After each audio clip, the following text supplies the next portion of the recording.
વાત સમજવાની છે. એના માટે પેલા એક શબ્દ સમજીએ છીએ, બર્નૌલી પ્રયત્ન.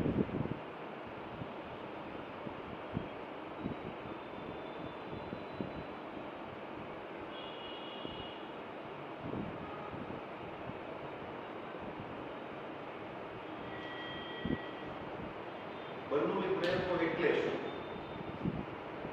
તમે 10મા ધોરણમાં 11મા ધોરણમાં સંભાવના વિશે ભણ્યા, તો એમાં એક સમતોલ સિક્કાને ઉછાળવાનો પ્રયોગ, એક સમતોલ પાસાને ઉછાળવાનો પ્રયોગ, 52 પત્તાની કેટમાંથી પત્તું ખેંચવાનો પ્રયોગ, આવી બધી વાતો આવતી.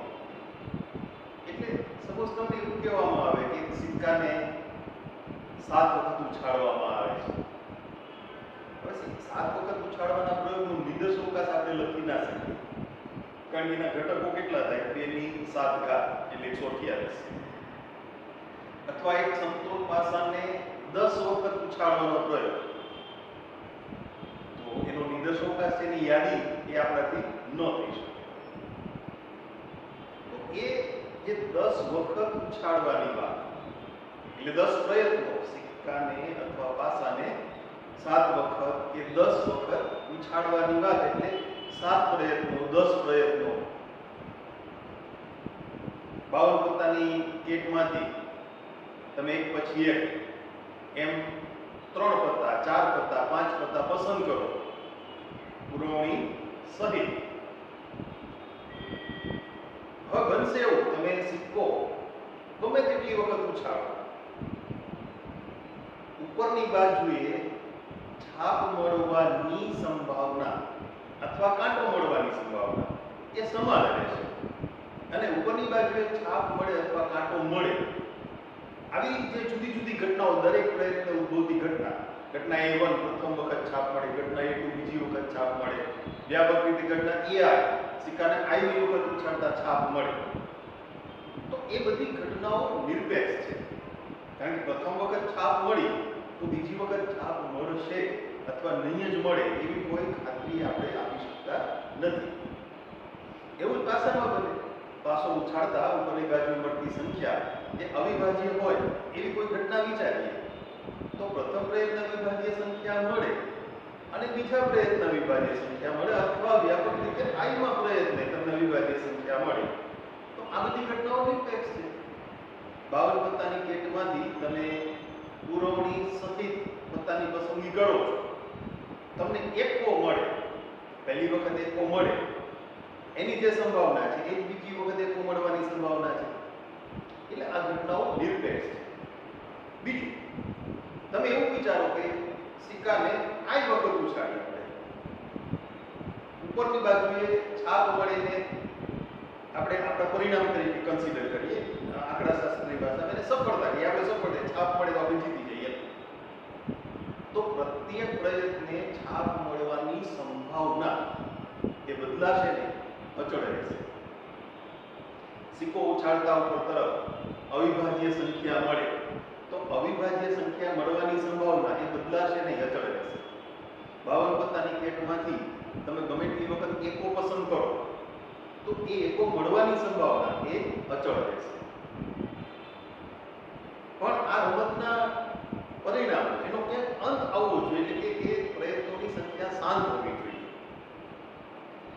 આ બધી બાબતોને ભેગી કરી અને કેટલીક શરતો સાથે બર્નૌલી નામના ગણિતશાસ્ત્રીએ રજૂ કરી, એટલે એને બર્નૌલી પ્રયત્નો કહેવામાં આવે છે. તો આવા પ્રયત્નો, આંકડાશાસ્ત્રીય પ્રયોગના આવા પ્રયત્નો એ બર્નૌલી પ્રયત્ન ક્યારે કહેવાય? તો એના માટેની જે જુદી જુદી જેને કહેવાય ને શરતો વડે મૂકી, સૌથી પહેલું પ્રયત્નોની સંખ્યા એ શાંત હોવી જોઈએ.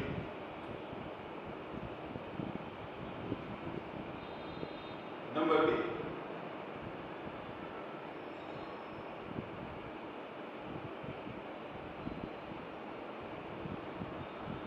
દરેક પ્રયત્ન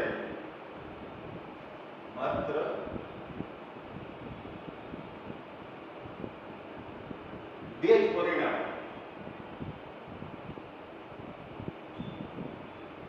શક્ય હોવા જોઈએ. દાખલા તરીકે આપણે સિક્કો ઉછાળવાની વાત કરીએ તો છાપ મળે અથવા ન મળે, કાંટો મળે એટલે છાપ ન મળે. પાછો ઉછાળવાની વાત હોય તો અવિભાજ્ય સંખ્યા મળે અથવા ન મળે. 52 પત્તાની ગેટમાંથી એકો પસંદ કરવાની વાત કરીએ તો એકો મળે અથવા ન મળે. એટલે તમારી ધારણા પ્રમાણેની ઘટના બને એટલે કે તમે સફળ થાઓ અથવા ન બને તમે નિષ્ફળ થાઓ. એટલે અહીંયા આપણે આંકડાશાસ્ત્રની ભાષામાં એને સફળતા અથવા નિષ્ફળતા આવા નામ લખશું. દરેક પ્રયત્ને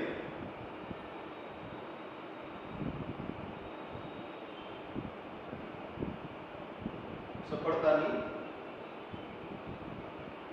સંભાવના એ અચળ રહેવી જોઈએ. સિક્કો ઉછાળતા ઉપરની બાજુ એ જ મળે તો ગમે એટલા પ્રયત્નની સંભાવના 1/2 જ રહેવાની છે. પાછા પર અયુગ્મ અથવા અવિભાજ્ય પૂર્ણાંક મળે. અવિભાજ્ય પૂર્ણાંકો 3 છે, તમને ખબર છે 1 2 3 4 5 6 6 બાજુ. તો એમાં અવિભાજ્ય પૂર્ણાંકો 2 3 5 તો એની સંભાવના 1/2 થાય. એકો મળવાની સંભાવના 4/52. તો એ ગમે તે કેટલા પ્રયત્નો હોય શાંત સંખ્યામાં તમે પહેલી વખત એક પત્તું પસંદ કરો ને એકાનું હોય એની સંભાવના 4/52 એટલે 1/13 થાય. તો એવું 10મા પ્રયત્ન કરો, એવું 7મા પ્રયત્ન કરો, એવું 5મા પ્રયત્ન કરો, સંભાવના કેટલી રહેવાની છે? 4/52. અને ચોથું પ્રયત્નો પરસ્પર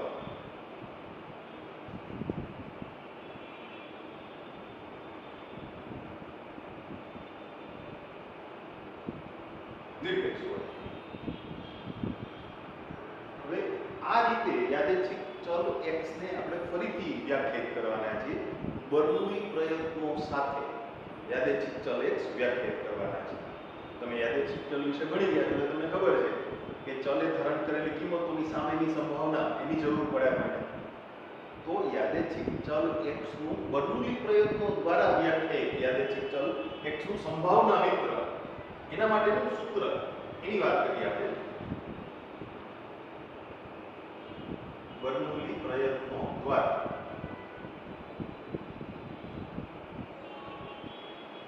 વ્યાખ્યાયિત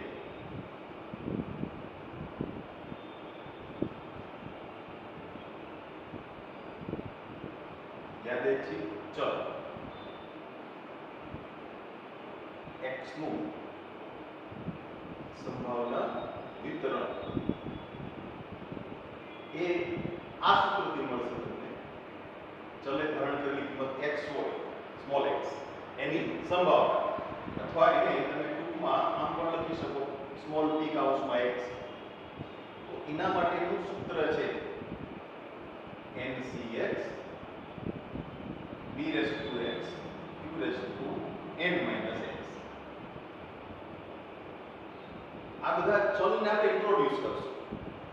તમે પહેલા પણ ઇન્ટ્રોડ્યુસ કરો જેમાં n બર્નોલી પ્રયત્નો હોય. બર્નોલી પ્રયત્નોની સંખ્યા n હોય અને પ્રત્યેક પ્રયત્ને સફળતાની સંભાવના p હોય. એવા યાદચ્છિક ચલ x નું સંભાવના વિતરણ આ પ્રમાણે મળે. એવું કેમ પણ કહી શકાય. અને સૂત્ર મૂકી અને પછી તમે પ્રત્યેક ચલની ઓળખાણ આપો. પહેલા તો સ્મોલ x એની કિંમતો 0 1 2 up to n. આ x ની કિંમત આપણે પહેલા લખીને એનું કારણ શું છે કે આવું એક સૂત્ર એ તમે દ્વિપદી વિસ્તરણ એમાં r+1 માં પદના સૂત્રમાં આવું એક સૂત્ર તમે 11મા ધોરણમાં ભણ્યા હતા. NCR a n-r b r. એટલે જ્યારે આ સંકેતની વાત કરીએ ત્યારે સંચયનો સંકેત તો હંમેશા r ની કિંમત એ 0 થી શરૂ થાય અને મેક્સિમમ n સુધી જાય. એ સંચયનો ગુણધર્મ છે. એટલે આપણે x ને પહેલા ઇન્ટ્રોડ્યુસ કરી દો. આંકડાશાસ્ત્રની ભાષામાં x શું બતાવે છે એની વાત પણ કરશું. અચ્છા n શું છે તો કે પ્રયત્નોની સંખ્યા.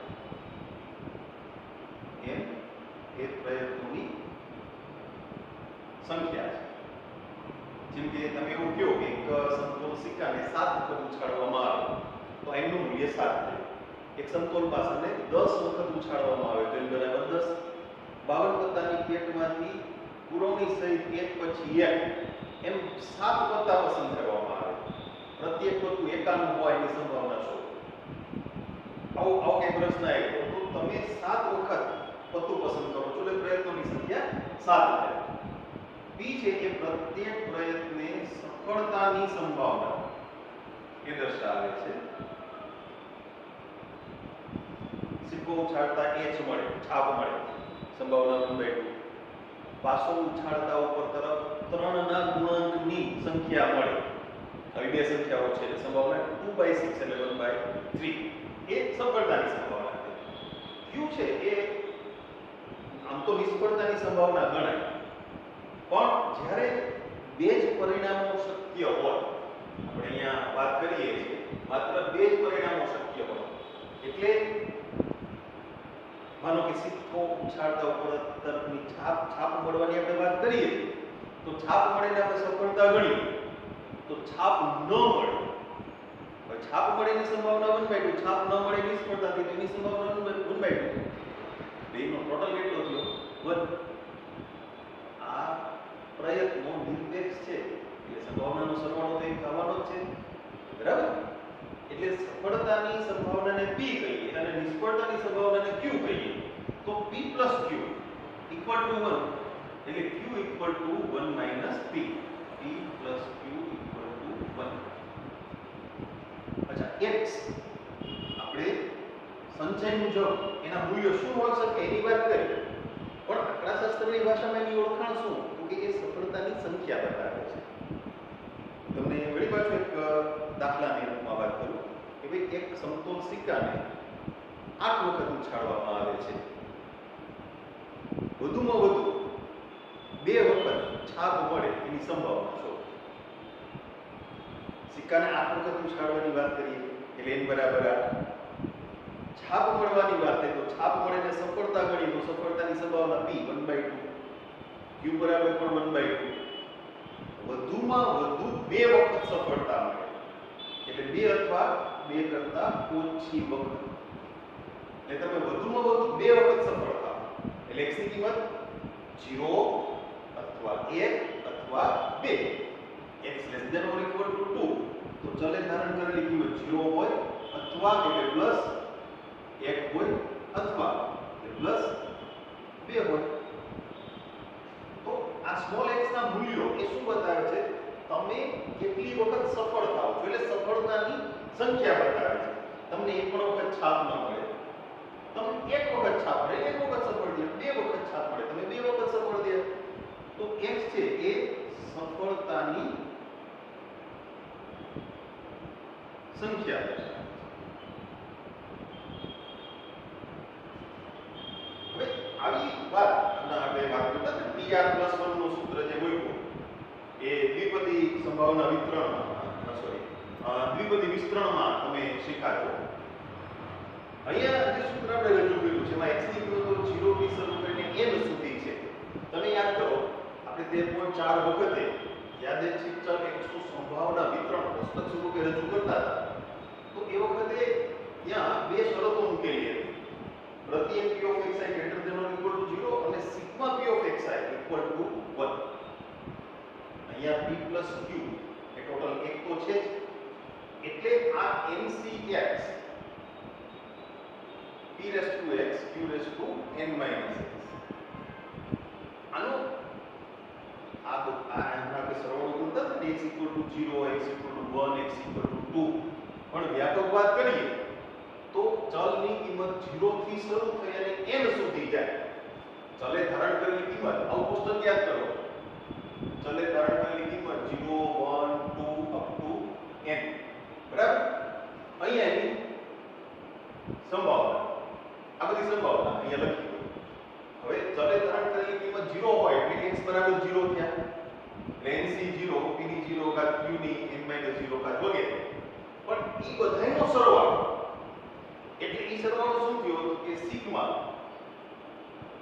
x from 0 to n એટલે nc0 p ની 0 ઘાત q ની n ઘાત પ્લસ nc1 p ની 1 ઘાત q ની n - 1 ઘાત વગેરે ncn p ની n ઘાત અને q ની 0 ઘાત. પણ દ્વિપદી વિસ્તરણ તમે ભણ્યા છો એટલે તમને ખબર છે આ p q ની n ઘાત નું વિસ્તરણ છે. p q નું મૂલ્ય કેટલું 1 તો એની n ઘાત 1 એટલે સંભાવનાનો સરવાળો એ હંમેશા કેટલો થાય 1. જે એરપોર્ટ 4 વખતે પણ આપણે વાત કરી હતી આ કોષ્ટક બનાવતા હતા એ વખતે પણ તે વાત કરી. હવે આ રીતે વ્યાખ્યાયિત યાદચ્છિક ચલ x નું સંભાવના વિતરણ એની એક અલગ ઓળખ પણ આપવામાં આવી છે. બે પ્રકારના સંભાવના વિતરણ તમે ભણો છો. આ ઉપર દ્વિપદી વિસ્તરણમાં આવે છે અને આ બધાનો સરવાળો એટલે p q ની n ઘાત એટલે a b ની n ઘાત ની જ વાતથી સરવાળો એટલો થયો. એટલે એને યાદચ્છિક ચલ x નું દ્વિપદી સંભાવના વિતરણ અને અલગ પાડીએ. હું પછીથી એટલા માટે આ શબ્દ એડ કરું છું કે તમને બરાબર સમજાય કે દ્વિપદી સંભાવના વિતરણ શું કામ કહેવાય. એને દ્વિપદી સંભાવના વિતરણ શું કામ કીધું તો કે આ ઉપર તમે દ્વિપદી વિસ્તરણ a b ની n ઘાત નું વિસ્તરણ એમાં r+1 માં પદના સૂત્ર તરીકે ભણ્યા છો અને ઈ બધાનો સરવાળો એ p q ની n ઘાત એટલે દ્વિપદી વિસ્તરણ થયું ને એટલે એને દ્વિપદી સંભાવના વિતરણ એવા નામ ઓળખાય છે. પહેલી વાત કરતા આ વાતને અલગ પાડવા માટે અહીંયા પ્રયત્નોની વાત છે. પછી એવું બને અમુક દાખલાઓમાં કે એ અલગ અલગ રીતે થઈ શકતા હોય અને તમને ખબર છે ઘણી વખત એવું બને છે કે એક દાખલો એક કરતા વધુ રીતે થઈ શકતો હોય એટલે એવી કોઈ રકમ આપણી સામે આવશે કે જેમાં એક કરતા વધુ રીતથી એ ગણતરી થઈ શકતી હોય તો આપણે એની ચર્ચા કરશું કે આ દાખલો આ રીતે પણ થાય આ રીતે પણ થાય. એ રીતે તમે દ્વિપદી સંભાવના વિતરણથી પણ ગણી શકો અલગ આ રીતે પણ ગણી શકો તો એ ચર્ચા આપણે વખતે કરશું. હવે આમાં જે n અને p આવ્યા સી q છે એ સ્વતંત્ર રીતે વ્યાખ્યાયિત નથી કારણ કે આપણે બર્નોલી પ્રયત્નમાં જે કંઈ શરતો મૂકી છે એ સફળતા પર મૂકી છે. પ્રત્યેક પ્રયત્ને સફળતાની સંભાવના અચળ રહેવી જોઈએ. નિષ્ફળતાની સંભાવનાની વાત નથી કરી એને સફળતાની સંભાવના છે જોડ્યા છે બરાબર. તો n અને p જે છે એને દ્વિપદી સંભાવના વિતરણ યાદચ્છિક ચલ x ના દ્વિપદી સંભાવના વિતરણના પ્રચલો તરીકે ઓળખવામાં આવે છે. n અને p ને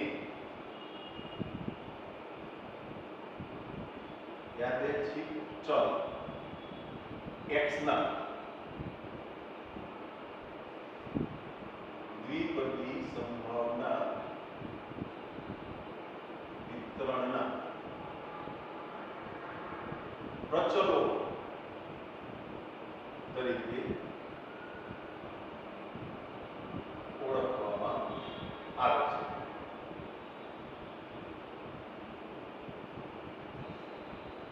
જેના પ્રચલો n અને p હોય એવું દ્વિપદી સંભાવના વિતરણ એનો એક ટૂંકો સંકેત આપ્યો છે. નોંધ કરું છું તમને અહીંયા આપ્યો સંકેત b કેપિટલ B કૌંસમાં n p. b છે એ દ્વિપદી સંભાવના વિતરણ એનું જે અંગ્રેજી નામકરણ છે બાયનોમિયલ ડિસ્ટ્રીબ્યુશન એના પરથી લીધેલો છે. એટલે એને સંકેત તરીકે આપણે ઇન્ટ્રોડ્યુસ કરી દઈએ. આવા દાખલા આ સૂત્રનો ઉપયોગ કરીને દાખલાને સાવ ટૂંકમાં રજૂ કરવો હોય ને તો આવું તમને કહી દઈએ કે ભાઈ b કૌંસમાં 10,1/3 એક દ્વિપદી સંભાવના વિતરણ આ પ્રમાણે છે. વધુમાં વધુ 3 વખત સફળતા મળે એની સંભાવના શોધો. એટલે તમને n બરાબર 10 આપ્યા છે p બરાબર 1/3 એટલે q તમે મેળવી શકો 1 - p એટલે it will be 2/3. આ સૂત્રનો ઉપયોગ કરો એટલે b કૌંસમાં x = x n ની કિંમત 10 છે બરાબર 10cx p ની કિંમત 1/3 એની x ઘાત q ની કિંમત 2/3 એની 10 - x ઘાત, જ્યાં x નું મૂલ્ય 0 થી શરૂ થાય અને મેક્સિમમ કેટલું n ના મૂલ્ય જેટલું એટલે 10 છે. હવે તમને એમ કહે કે તમે વધુમાં વધુ 3 વખત સફળતા હોવાની સંભાવના, વધુમાં વધુ 3 વખત સફળતાની સંભાવના, એટલે x ની કિંમત કેવી 3 કે તેથી નાની. તો p કૌંસમાં x = 0 plus p of x = 1 plus p કૌંસમાં x = 2 પ્લસ p કૌંસમાં x = 3. હવે તમે આમાં x ની જગ્યાએ 0 મૂકો, 1 મૂકો, 2 મૂકો. હું એક પદ તમને સમજાવું. x ની જગ્યાએ 0 મૂકો ને એટલે 10c0 1/3 એની 0 ઘાત અને 2/3 એની 10 ઘાત. પછી તમે x બરાબર 1 મૂકો એટલે 10c1 1/3 raised to 1 2/3 raised to 10 - 1 એટલે 9 પ્લસ 10c2 1/3 raised to 2 અને 2/3 10 - 2 એટલે 8 અને plus 10c3 1/3 raised to 3 2/3 raised to 7. એનું સાદું રૂપ આપ્યું એટલે જવાબ મળી ગયો. બરાબર? એટલે માત્ર આટલી માહિતી પરથી પણ તમને દાખલો પૂછી શકાય. એટલા માટે એ સંકેત જાણવો જરૂરી છે. જેના પ્રચલો n અને p હોય એવું દ્વિપદી સંભાવના વિતરણ સંકેતમાં p કૌંસમાં np વડે દર્શાવાય છે. જેના પ્રચલો n અને p હોય તેવું દ્વિપદી સંભાવના વિતરણ